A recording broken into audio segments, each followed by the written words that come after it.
Hi there, everybody. Sam Quinton with Sinopa Publishing right here in Frankfort, Kentucky. I have to excuse the messy hair and everything. It's been a busy, busy day. So it is Sunday, February 22nd, 2026.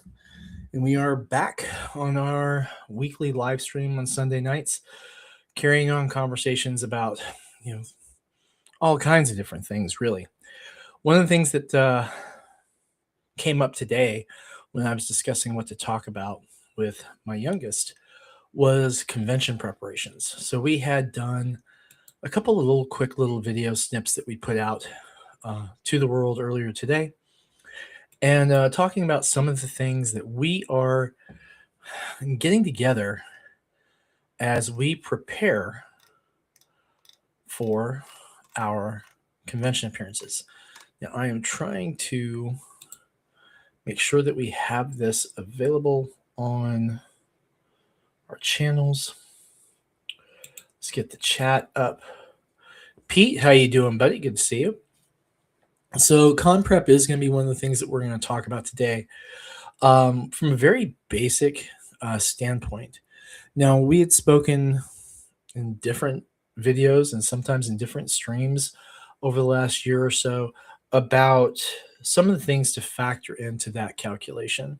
And so one of the things we're going to talk about is my personal experiences. We're prepping for a convention I do almost every year, which is the Lexington Toy and Comic Festival in Lexington, Kentucky, March 26th through 29th. Okay, so that plug's out of the way. And actually, while we're doing that, I should have had that pulled up. Oh, you got blizzard? We do not have blizzard here. We just have a little bit of snow. I mean, a very little bit of snow. It's not enough to even obstruct traffic.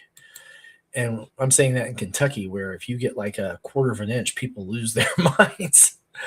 We're going to go through. Oh, you know what? That reminds me. Let's turn this thing down because sure as anything, I will start getting messages on my phone and we'll start getting beeps. All right, that should do it. All right, so let's talk about, first off, about Lexington. I'm going to let you guys know kind of who we're looking at as far as like our guests and some of the other creators that are going to be there. We have YouTube personality and voice actor Emily, who does the English voice acting for My Dress Up Darling. We have a big star during the 70s, particularly Adrienne Barbeau. Matt Barr is going to be there. Jim Beaver, of course, probably most well known from his work in Supernatural. Michael Biehn's going to be there. Bain, however it's pronounced, Biehn. He was, of course, starring in Terminator and then in Aliens. It was just a remarkable performer. And we also we've got a few Power Rangers. I'm going to skip through that. Like the entire voice acting cast of Powerpuff Girls. Tommy Chong is going to be there. And of course, I don't want to say partner in crime. That probably gives the wrong impression. But Cheech Marin's going to be there. Christopher Lloyd is going to be there. So that's, of course, a really, really, really big one. So a lot of voice actors, a lot of personalities. We've got Mick Foley, a wrestler who's going to be there. Man, just a lot of folks showing up, guys. Beverly D'Angelo, you probably know her from National Lampoon's Vacation, European Vacation, amongst others. She's going to be present. The wrestler known as Kane is going to be there. I'm just hitting the highlights, guys. Like I said, Christopher Lloyd's probably one of the biggest ones I'm looking forward to. And Margaret is going to be there. I was really surprised to find that out. During the 60s, particularly, there were very few people who were bigger stars than she was. Kevin Nash is going to be there this year. Timothy Amundsen, who you've seen in a variety of roles spanning the last 30 years. Who else we got? Randy Quaid is going to be there. So lock up your daughters, ladies and gentlemen. That's going to be something. Tara Strong, of course, the live voice acting done by her. Tons of more wrestlers I don't recognize. Patrick Warburton, of course, who's just well known for his voice acting, his live appearances, just a really fantastic performer all the way around.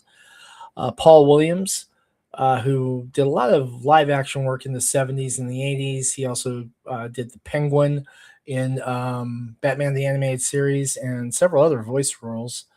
More Power Rangers. And then into the area that I still don't get credited into. It's going to be a few decades, I guess. The comic creators. Some of the people that I recognize as far as names go: Bob Hall, of course, Jay Lee, Larry Houston, Scott Hanna, Ron Mars is going to be there. Let's see. Brent Schoonover is going to be there. So, I mean, we have some pretty strong comic creator, comic artists and writers and such who are going to be showing up. And we have, looks like 12 who have yet to be announced. So they're probably waiting on confirmation for some of those guys. And we have 4 more celebrities who are being announced. Now, I had a friend who is associated with the convention who, I don't want to say leaked who it might be, but he made mention of someone who he believed is going to be showing up. They, of course, have not yet been confirmed. But all I can say is if that person does come, it'll be the first comic convention I've ever known them to do. And we'll see. Pete Vasquez over in New York is saying, they're saying 1.5 feet here in the island. That's huge, man. I guess for you guys, that's not terribly blizzard conditions, though, is it? That's still like more winter snowfall weather, right? Not like, banging ass nor'easter or something. So the reason to go through the Lexington thing is to kind of give you an idea about really some of the breadth that we're going to see. Like most of the cast of the television series, Roswell is going to be there.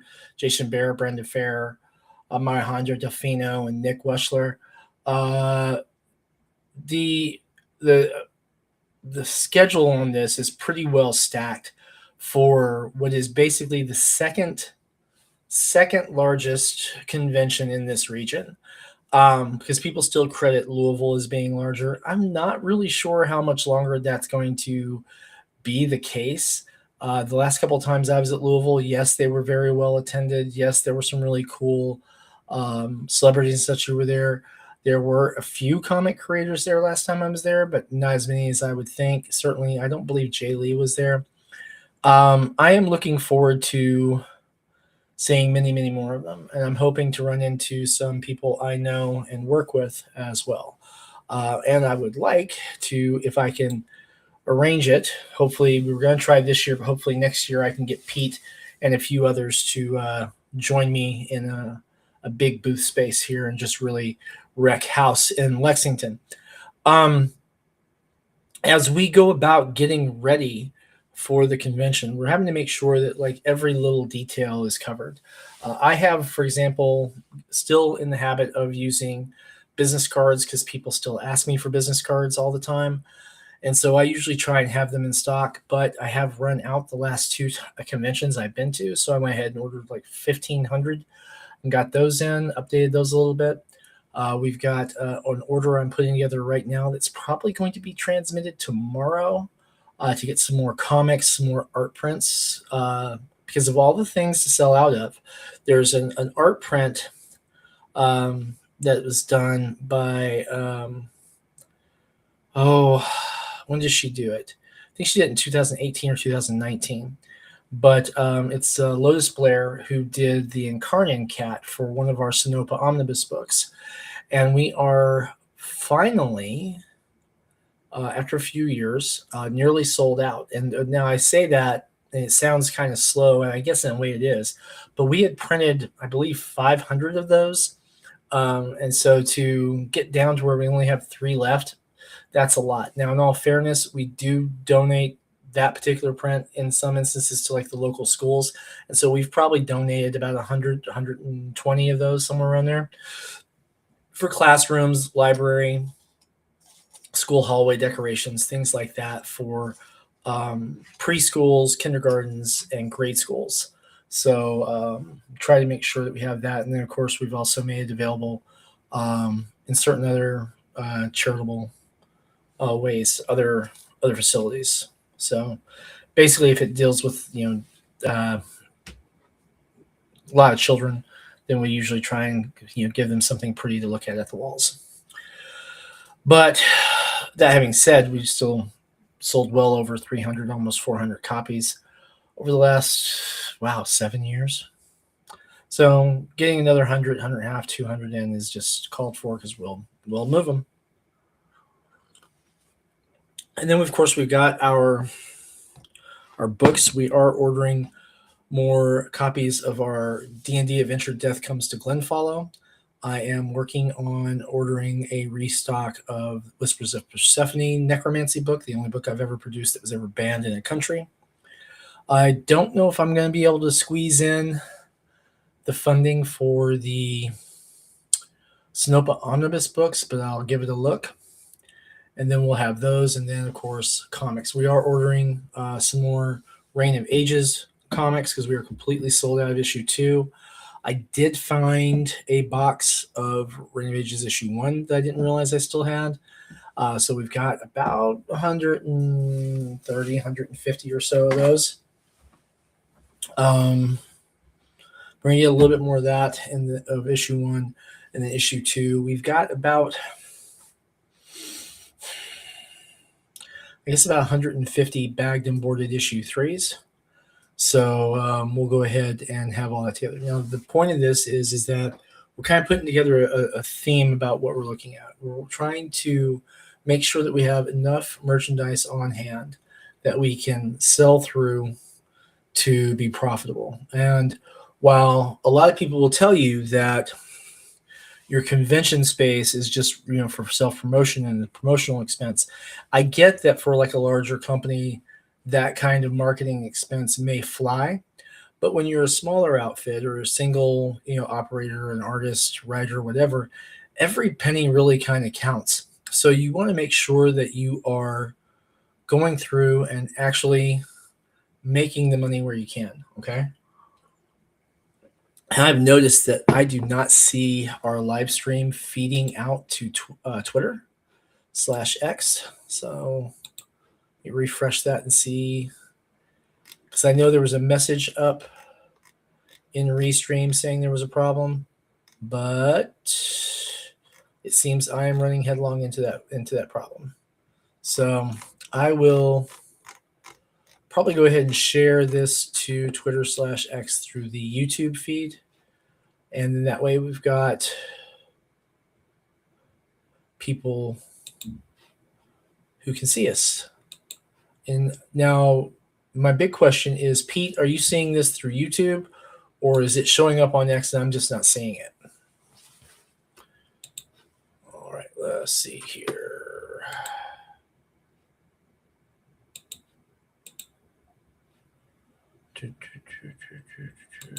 View my channel and send this out. I think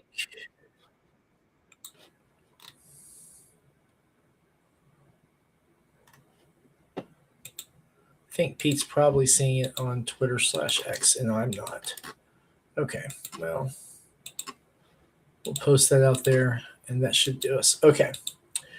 Anyway, so we're looking at our total inventory that we're bringing. We're factoring in how we're going to display everything, what we're going to be selling, what our profit margins are on those individual pieces to recoup our booth investment, which is $1,500. Make sure that we're recovering our cost on merchandise so that we're not diving into a financial hole from getting stuff produced. So everything that we make, we want to try to at least double our money on, so that because we are are talking about recovering $1,500 in booth cost. And to do that, we're going to rely on volume. So we don't need to, say, charge like $10 for a comic. We're still going to have comics at $5. And then a special that we're going to run will be 3 for $12. We usually do 3 for $10, but at $1,500, we kind of need the extra $2. Art prints. Now, I know that most of the conventions I go to, art prints of the production quality that we sell are usually 15 to 20 bucks. We're still moving them at 10. We've got a really good deal with our printer, so we can make a decent amount of money on art prints that way.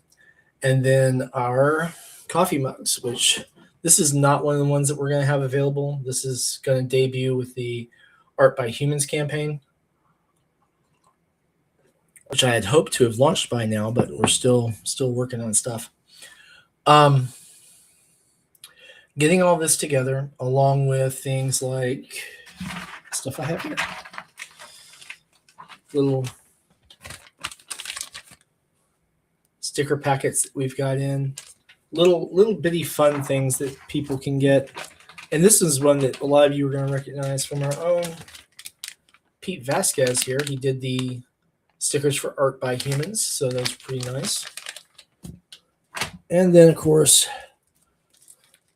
we've got the little fun one by Dan Donnelly, the Reign of Ages crew, as if they were as done in like an anime/manga styling. It's a really fun one. So a lot of little things to appeal to a lot of different audiences, because we are looking at what has been done in the previous events. Now, mind you, last year I wasn't at Lexington Toy and Comic Festival. We completely missed our registration because I missed an email. But the previous ones we've been there, our very first one, we had like a $700 table, and we did around $1,800, $1,900 in sales, if I recall correctly. And then as we kept going, we got to better locations. In our last time we were there, we had a really nice corner booth on the back aisle, in a really nice intersection where people were moving to and from, like past us to get to the food location, past us the other way to get to the restroom location, down our corridors to get to a couple of the larger displays. So we had a really nice spot. And we came in around $3,000 on sales gross for the total on that, which certainly made us profitable after everything. And this year, at $1,500, with a lot of inventory that we're bringing having already been accounted for, and expenses on that are handled in previous tax years, we don't have a lot that's going to factor much into our production expense. Now, the press run I'm ordering this time for books and such will be amortized across. Amortized is not the correct word. That expense will be carried across the entirety of the year. So, with the other conventions that we have scheduled, that should be just fine. The key thing about this is when you break it down as far as monetarily, I am not accounting for my time. I am using this as my working vacation from work. So my work hours are basically my vacation time. So I'm not really losing anything there. So this is in part, that whole working vacation concept. The company itself will profit off not having to pay me. This is my company, so it doesn't really matter, right? And then it's also going to be educational for the kids to once again be working at the con. And they'll have fun getting to shop for cool little manga figures and anime figures and toys and different handcraft stuff and jewelry and things. The kids have a lot of fun with that, and being a vendor just gives them multiple days to check things out. So I'm a big fan. I do have some friends who are coming to help as well, so they'll cover the booth if I have to go to the bathroom or get something to eat, or take my kids to the restroom or something. which is not that big a deal anymore. The kids are my son's grown; he can go on his own. It's no problem. My youngest is 11, and so she could still do with being escorted to there and from there, just because you never know, right? Sometimes you get some strange folks with some strange ideas at conventions, and it doesn't matter the kind of convention. It can be horror cons or comic cons, and manga and anime festivals, gun shows. I mean, sometimes you just get some folks who just aren't quite there. So keeping a close eye on the kiddos is always a good idea. Now, the crowd there has usually, well, I say usually, every year I've been there, we've had well over 30,000 people show up. And that's a good fit for the arena. It is not too crowded, but it stays really full, if that makes any sense. So you can walk it, but you do have to kind of keep pace with the crowd, but you're not shoulder to shoulder with everybody. You can get to booths and get to displays. Sometimes you'll have to wait, a minute or two for someone to, be able to speak to you, but nothing like some of the frantic nature of some of the larger conventions. We have got our Snowpa Publishing T-shirts ready for myself and the kiddos. We've got all of our table stuff, all of our display stuff. We've got I should have brought some stuff prepped so I could show you some of the things we got. But basically, we've got all this ready, and we're a month out. So the only thing we're really waiting on in this next shipping order, and we are looking at arrival. Let me pull this up. We should see this.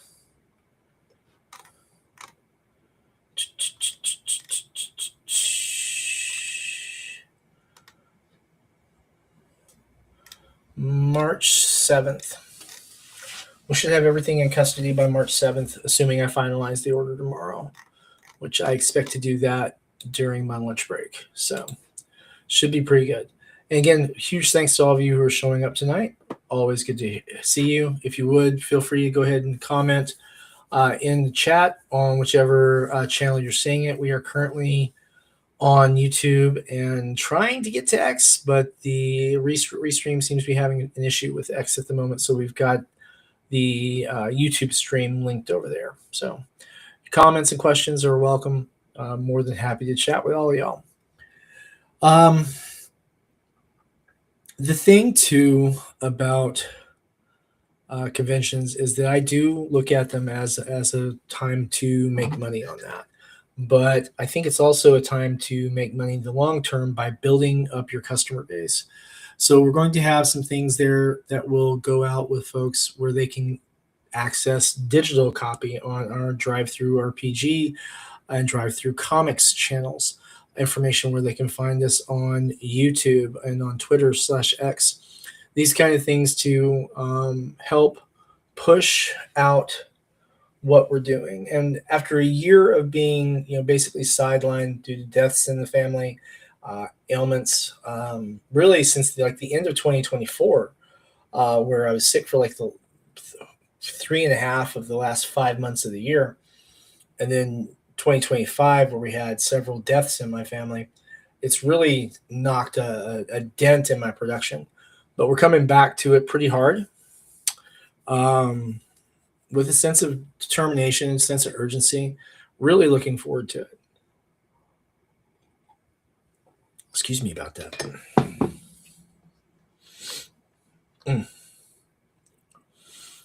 But that having been said, as we do the different conventions, we want to make sure that we're still our authentic selves. For one, it's the best example I think I can set for my kids.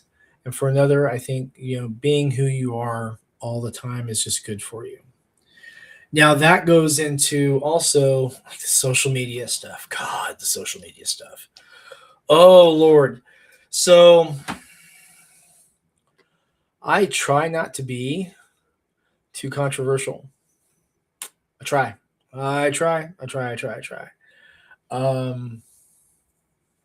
Mostly I succeed, I think.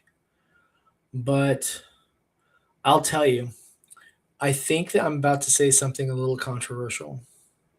We're going to leave the conversation currently about conventions and such, and we're going to go into something that I see starting to take root, that I can really understand the impetus behind in a lot of ways, and that I am not really clear about how my decision's going to land on this.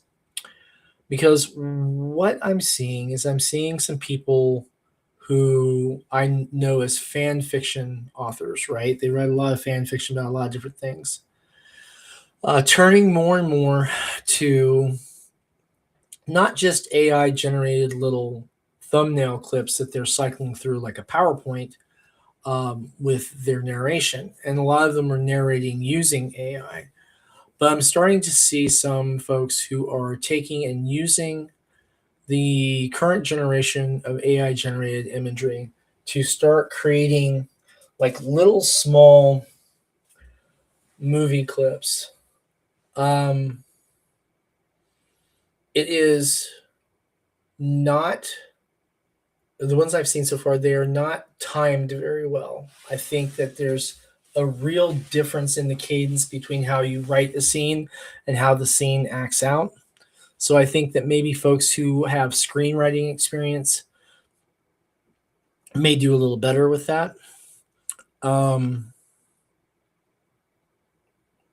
but I think that we are going to see more and more independent creators who are, as writers, who are taking their short stories, their serials, and plugging them into AI to generate either short form cartoons or short form video clips. Now, I have said many times in the past, and I stick to it, we will not be using AI for commercial projects. Now, I've used it certainly to generate thumbnail clips for YouTube videos. I've messed around just to create playful little images and such. And actually, if I weren't live, I would probably take the 10 or 20 minutes it would take me to figure out how to send this little AI video I did about myself the other day during lunch at work, which had me smoking a pipe and dressed like a wizard, which I just thought was funny. But the thing about that is that of course that's just messing around. That's not taking work from anybody. Now, if I were a multi-million dollar animation studio, I think that for writers, it may be useful to clarify points on a script for the animators, but I don't think I would want to have the animation done by AI. I know there are more AI tool sets that are coming out.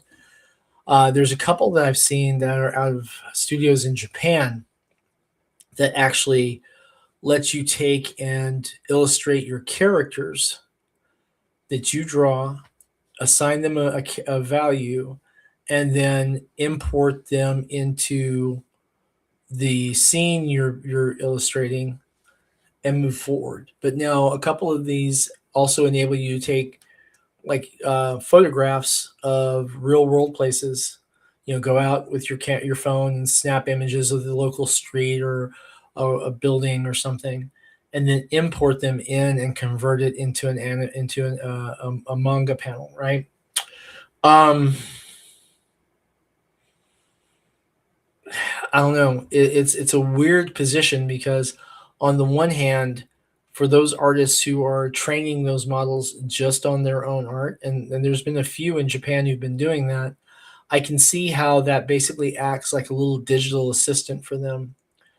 But for those folks who would normally have been hired as assistants, of course, that's a real problem because now suddenly you don't have them doing backgrounds anymore, or you don't have them going over your line art to accent your inking or anything like that. The AI thing,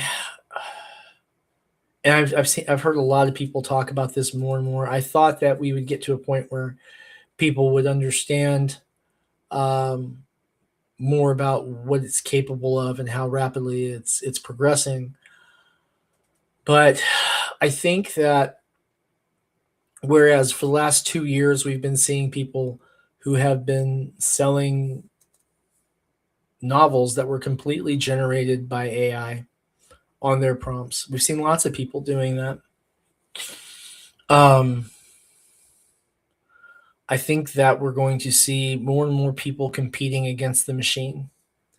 Now, the good part about that is that AI does not lean into unique art styles.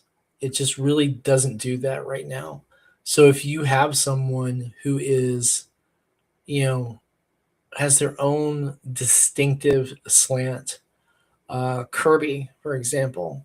Now, a lot of AI stuff has probably been trained on Kirby because you can see stuff that will say, "Hey, draw this in the style of Jack Kirby," or probably more famously, "Hey, do this character in a Studio Ghibli style." Man, those guys at Ghibli, they were pissed. I don't blame them. Don't blame them at all. But I've got a little red dot here, and I don't know what it does. I swear I don't have ADHD. Squirrel. Or samurai squirrel, as the case may be. But the thing I'm beating around the bush to get to is that I think we're going to start seeing a lot more little animated shorts and short form videos, and eventually full on long form videos that will be generated specifically from folks who are typing in prompts and refining it. Now we've seen even lately music videos. One of the ones that comes to mind is let me see if I can find it because I saw it the other day. It was on YouTube, and it was a video by a fan of a streamer by the name of Asmongold. Let me see if I can find this. It was by Leaflet and Asari, and it was titled "Put Them in the Box." And it was obviously, AI generated, but it was pretty well pieced together. The little short animation sequences were well edited together, and it made for a really fun production. Now, whether you like the content or not, that's not what I'm talking about. I'm talking about the actual animation bit of it, to put it together to form stories out of these combinations of these little short form things. And in similar veins, I've seen people turn streamers into Muppets and do like little screen segments of them as Muppets, which honestly I found to be hilarious. And so long as it was done in good taste, right? You don't want to have them up there, claiming that they were cannibals or something like that. But really very interesting. The capability allows people who don't have certain skill sets to fill in for that lack of skill. I don't want to say lack of talent because it just says that assumes someone has no talent, but a lack of talent in that particular area. So you could create like little animation sequences. Well, you don't create them. Your AI could create the animation sequences that you're describing, and then you can refine them from there. And I think as these tool sets become more and more advanced, it's going to be a harder and harder thing to compete against, both as a visual artist, both as an author, as anyone who's on YouTube or TikTok or any of the social medias where you're looking for monetization. And I don't know a way around it. Now, I know that from my point of view, like I said, we don't use AI for commercial work. So like we've got Art by Humans magazine coming out. And when that's out, hopefully we'll be able to draw enough interest to showcase legitimate, pure human arts. And I'm very, very excited about that. And huge shout out to Pete Vasquez for being a part of that as well. Pete, thank you very much. But the age that we live in with regard to AI is not just intruding upon the arts, although the arts I think are going to be where they're going to be felt very sharply, because artists, as far as their revenue source related to their skill, are very usually, I should say, usually very financially vulnerable.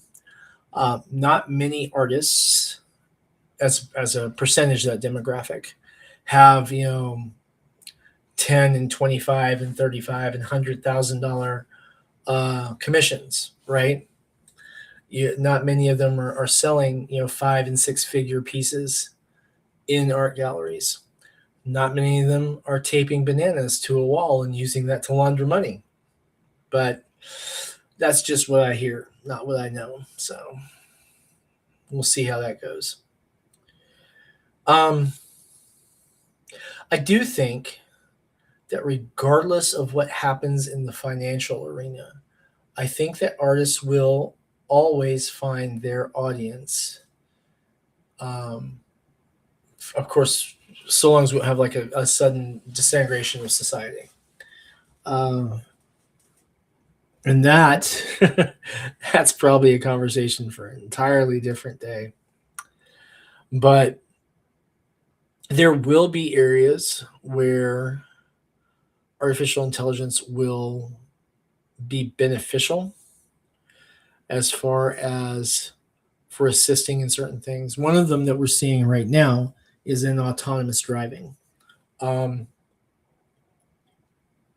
regardless what you feel about Tesla, the statistical data suggests that the full self-driving utility that they have running on their vehicles when in use is at least 3 times safer than your average human driver.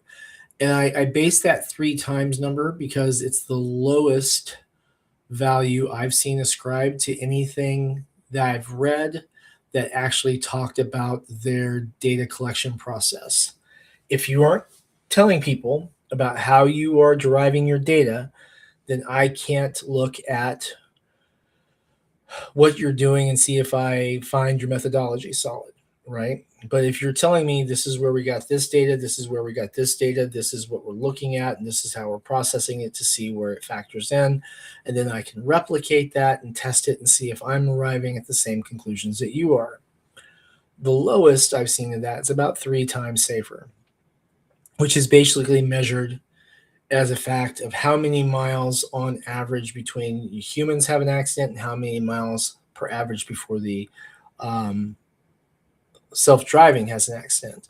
And that number of miles is about, again, on the low end of what I've seen, about 3 times. And I've seen as high as 7 times that I could look at the data set, really understand where they were getting it. The data looked genuine. But I'm going to be pessimistically optimistic, right? I'm going to take the lower value just to say, hey, we're looking around here upwards, right? So anything that's saving human lives, I'm a big fan of. Now, the other places that we're going to see AI squeezing on people are in, of course, various types of jobs. I myself have mentioned many times in the past that one day I hope that we have our own warehouse, and I'll probably staff the warehouse, the bulk of the warehouse, with humanoid robots. And that's for reasons of expense as well as for human safety. I've worked in warehouses before. My opinion is that work kind of sucks. You're walking around on a hard floor all day, you're lifting heavy stuff all day, it's monotonous. If you lose focus, you might get run over by a forklift. I would rather not have people in that position because I've never known anyone who was excited to work in a warehouse, moving shit around from point A to point B and then out to shipping. It's just never seemed like a job that thrilled anyone, right? Or excited their sensibility or stimulated their soul. It seemed very much the drudgery kind of work that I think a machine is well suited for, to free up humans to do other things. Now, of course, the question becomes, as jobs disappear, what are humans going to do? Man, we got this way into this AI rabbit hole. Damn, we're going to run out of time. Um, well, hell, fuck it. We'll go with it. Pardon my language. I think that we will see tremendous economic pains, and that we will eventually see either a collapse of the use of those artificial intelligence, or regulation to the point where it's just not practical. Or we'll see humanity as a whole slowly start to adopt it, and pockets where they do, adapting their economic model so that people are not as negatively impacted. So whether it's a universal basic income, or a universal high income, or something along those lines, I think that we will still have ways that people will find a need to employ other folks. Um, I don't think that we're going to see robots replace nurses for that intimate care level, right? I think we will see them as personal assistants, like little C3POs. Hey, can you get me a glass of water or something like that? Hey, can you call the hospital? I think I'm having a heart attack. In home kind of personal assistants. Because let's face it, our nursing population is not as big as we'd like it to be in the United States. Neither is our doctor population. So having something that could assist people without tying down highly skilled nurses all the time, I think could be a good thing for the public. And then having something that's there constantly, that doesn't get tired, that doesn't get frustrated, that doesn't feel the angst, um, and can be of immediate service. I think that can be a good thing. I would actually like to get something like that one day for my mother and my brother. I doubt that they will be very appreciative of that, because I don't think that they're going to be big fans of the machine until it actually proves useful for them, like doing the laundry, which is kind of what my thought process is: have them do the laundry for them. But I don't know. Respect their wishes, of course, but I have hopes that we can get something to help them. The other things where it's going to hurt, and we've been seeing this for the last few years, is in agriculture. Fewer and fewer people being put to work in agriculture. Technology being put out to play to reduce the need for pesticides. We've seen test test prototypes is what I'm looking for. We've seen prototypes of devices that move through fields and then individually exterminate pests, or cut out and destroy weeds, not with chemicals, but with physical, or in one case, there was one thing that used a laser to kill bugs, which I thought was pretty interesting. And not all bugs. It would, target particular pests that were um, feeding on crops, things that were harmful to humans, things that were parasitic, like ticks, stuff like that. Um, Discriminate genocide of insects and arachnids, and millipedes, tobacco worms, things of that nature. And even in some cases where drones have been used to go in and ferret out pests, whether they be rats or mice, or again, tobacco worms. And can you tell I live in Kentucky?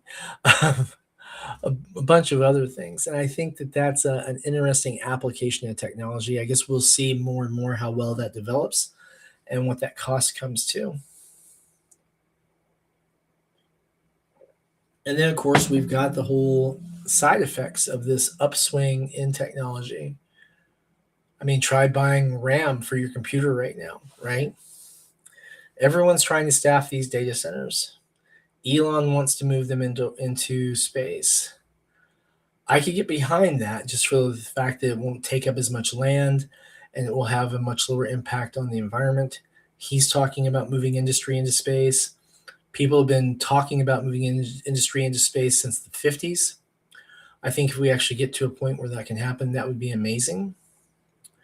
But then again, some of these guys are also saying that one day you'll be able to fly to the moon just as easily as you would be able to fly to Europe. And I've always wanted to go to the moon ever since I was a kid. So you can tell I've been around a long time, right? So things like that excite me. But the cost on humans in the short term is going to be awful. So hopefully we can come together as a people and devise systems that will, minimize and hopefully just remove the hardship that would otherwise befall us, like a little economic apocalypse. And in doing so, maybe we can also protect our artists and our writers, our sculptors. Maybe we can protect people who are animators and actors and singers. Maybe we can protect the songwriters and the musicians. Maybe those people will be free to let loose the full expression of their talents and let their souls shine through their arts and their crafts and their skills and their discipline and the remarkable things that humans are capable of creating. If you look back to before it burned, Notre Dame Cathedral, Notre Dame, however it's pronounced, Notre Dame, right? The cathedral is a stunning example of human craft and creation. And rebuilding that after the tragic fire is proving to be absolutely hard because there's so much detail that went into that. And we so very rarely build anything like that anymore. So who knows? Maybe if the promises they're being dangled out for how the artificial intelligence bots will improve everyone's livelihood and make everyone's life easier, maybe if that pans out to be true, maybe we can get more amazing architecture. Maybe we can get more amazing art and crafts, statues and paintings. Maybe we can get more magnificent compositions. Maybe we can have people who are gifted in the arts, in their singing and in their musical performances, in their writing and in their crafts and their arts, so that they can actually practice that instead of being enslaved to a desk or working behind a bar or staffing the espresso machine. Maybe instead of putting the fries in the bag, maybe they'll be able to stretch out their paintbrush, uncap their pen, spool up their potter's wheel, and break out their chisels and craft something beautiful, something personal that can live on well after their days are done. That permanent expression of the human soul that we leave behind through our arts and our crafts. Damn, I should have scripted that. Well, that was a lot longer than I planned. We normally do a full hour on here, but I am going to go ahead and skip because I've been drinking coffee right before I got this, and well, I'm going to have to step away for a moment. So we're going to call it there tonight, guys. For all of you out there who are watching this, thank you so very much for joining me today. And I will try and figure out what's going on with the thing with Restream and X so that we can get this sorted. We will be making more videos for the YouTube channel, so definitely make sure you subscribe there if you would, please. And then when we get ready to launch Art by Humans, which we're going to await the launch until after I have the proof copies in hand, because I want to go through and be able to show those, not just for marketing, but I also want to make sure that this thing is looking good, so we can get it out there into the world and share things with you. But Wherever you are, please make sure that you stay hydrated. Make sure you take any medications you need to take. Keep healthy, as happy as you can be. And please remember, in a world where you can choose to be anything, please do choose to be kind. And with that, I'm going to call it a night. Thank you, everyone. Once again, Sam Quinton with Sinopa Publishing, right here in Frankfort, Kentucky. Adventure awaits, everyone.